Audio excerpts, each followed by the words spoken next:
All right, now this. Congressman Kevin Cramer announced over the weekend that he is challenging Democrat incumbent Heidi Heitkamp for her Senate seat. Cramer is a Trump ally in a state, by the way, that voted 63% for the president.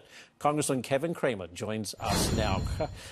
Thank you so much for joining us, sir. What is the key to this campaign? What's going to make the difference for you?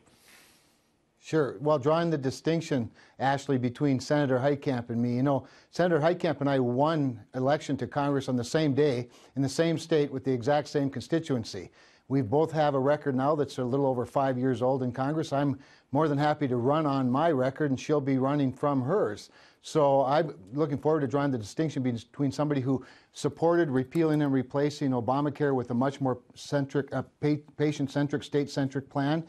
She was the deciding vote in not passing that bill in the Senate. I supported tax cuts that are wildly popular and proving to be very, very favorable to the economy, to jobs creation. She, of course, voted against those. I opposed sanctuary cities. Last week, she supported sanctuary cities. There are a whole host of policy differences between Senator Heitkamp and me that I look forward to debating. Of course, a hot topic right now, Congressman, gun control. The president has said he's open to perhaps improving certainly the background checks in purchasing guns. Where do you stand on that? Well, first of all, I am a strong proponent of the Second Amendment, as are most North Dakotans by and large. What I believe about the president's position is he supports a bill that the House has already passed. The Cornyn bill that he talks about, the Fix Nix bill, is something that the House of Representatives passed in December.